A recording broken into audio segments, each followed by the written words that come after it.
Je travaille sur la tectonique des plaques. Au départ, on a un continent unique, en fait. Pendant la tectonique des plaques, il va se séparer en deux continents.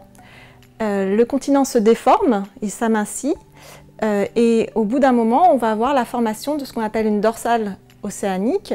En fait, c'est ce que vous voyez ici sur l'image. Ce sont des chaînes de volcans au fond des océans actuels et qui en fait produisent en quantité du matériel et qui va donc séparer les continents et les écarter petit à petit. Mon travail il se focalise vraiment à la jonction entre les derniers stades de déformation du continent et la mise en place de la dorsale qui, elle, va vraiment marquer le début du bassin océanique. Il faut bien savoir que pour obtenir des informations sur ce genre d'objet, il faut regarder en fait sous le niveau de l'océan et donc on n'a pas un accès direct aux structures géologiques.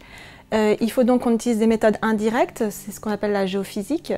Et je ne travaille pas plus particulièrement avec de la sismique, c'est-à-dire que ça utilise la propriété des ondes acoustiques à se propager dans les différentes couches géologiques et à se réfléchir sur elles. On récupère cette information et on obtient des images un peu à la façon d'une échographie. On acquiert donc un grand nombre d'images sur la même zone qu'on veut étudier.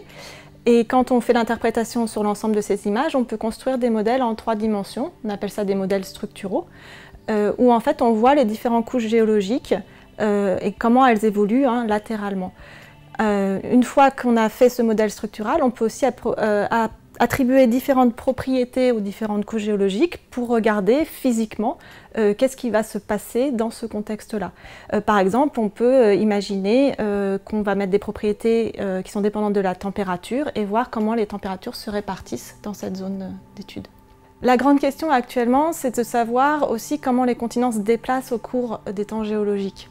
Et la grosse énigme qu'il y a, c'est justement pendant ce laps de temps où on passe de l'amincissement crustal à la formation de la dorsale, on ne sait pas ce qui se passe pour le mouvement des continents. Donc on aimerait mieux contraindre en fait cette phase-là. Et pour ça, on a besoin d'un grand nombre de données. Donc on travaille déjà entre l'Australie et l'Antarctique ici, la plaque sud-américaine et africaine, nord-américaine et Ibérie.